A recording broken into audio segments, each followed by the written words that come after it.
सीधा सीधा देश की राजनीति पर हमारे वोट का प्रभाव डालेगा। तो इसीलिए आपसे मैं गुजारिश करने आई हूँ कि आपका जो ये वोट है, इस वोट को आप इसका ऐसा सदुपयोग करें, इसको सही जगह पर डालें। ऐसी जगह डालें जहां आपके वोट की कदर हो, जहां कोई आपके बीच आए, आपके सुख दुख में, आपकी परेशानी में, आपकी परेशानियों का निस्तारण करा सके या उन्हें संसद तक उठाने का काम। डबल इंजन की सरकार चल रही है और पिछले 5 साल से हमारे जो यहाँ से सांसद जी हैं, उनका कार्यकाल भी आप सबके सामने है।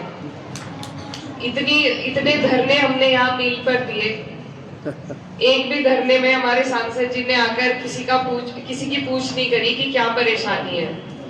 न ही कोई भी हमारी बकाया भुगतान की डिमांड संसद में उठाई, ना एमएसपी के दावे का मुद्दा एक बार भी उठाया, और ना मुझे उम्मीद है शायद आपके बीच भी पूरे 5 साल में कभी नहीं आए होंगे।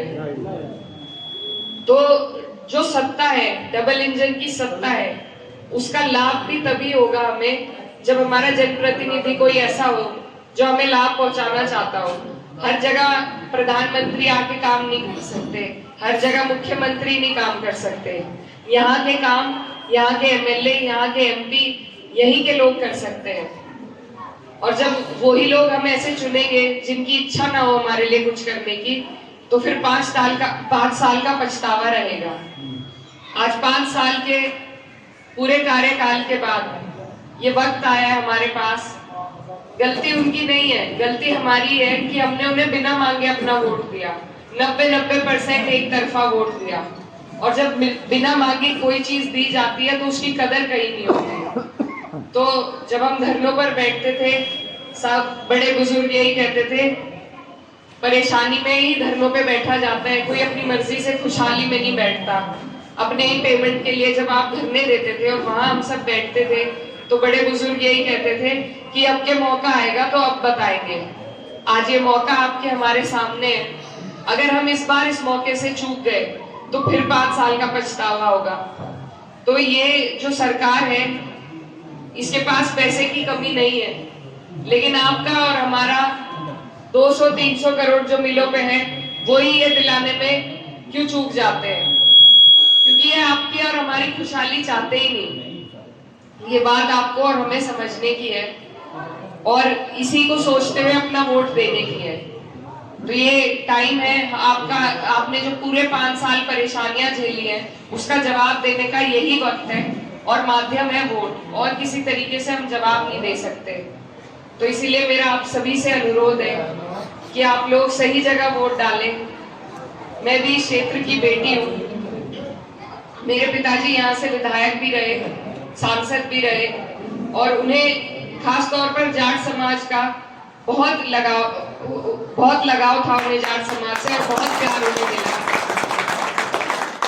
यहाँ से जब वो मुजफ्फरनगर लड़ने गए थे लोकसभा का चुनाव, तो भी वो आप सबके दमखम पर ही वहां लड़ने गए थे। तो आप लोगों ने हमेशा परिवार को प्यार दिया, मेरे पिताजी को अपनाया, उन्हें कई बार जनप्रतिनिधि बनाया, और उन्होंने भी हमेशा मजबूती के साथ आप सबकी सेवा करी। आज और कभी उन्होंने कोई भेदभाव नहीं करा, ना वो इस बात में यकीन करते थे। वो हमेशा यही कहते थे कि किसी भी नेता की कोई जात होती है, ना कोई धर्म होता है, ना बिरादरी होती है। उसके जो लोग हैं, उसकी जो जनता है, उन्हीं का धर्म, उन्हीं की जातियां सब उसकी अपनी होती है। और जब कोई नेता किसी एक जात का या बिरादरी का या धर्म का झुकाव करने लगे, तो वहीं से उस नेता का पतन शुरू हो जाता है। तो यही उनकी सीख है और इसी को आगे लेकर मैं चलना चाहती हूँ, और उसके लिए मुझे आज आप सबके साथ की जरूरत है। आज अगर आपने अपना आशीर्वाद और समर्थन मुझे दिया, तो मैं आपसे वादा करती हूँ कि आने वाले वक्त में जिस तरीके से मेरे पिताजी आप सब लोगों के लिए तैयार रहते थे आपकी लड़ाई लड़ने के लिए, मैं भी मजबूती के साथ आपसे आगे आपकी लड़ाई लड़ने के लिए तैयार रहूंगी। इसी के साथ आपका आशीर्वाद देने के लिए आपके बीच आई थी। बहुत बहुत धन्यवाद।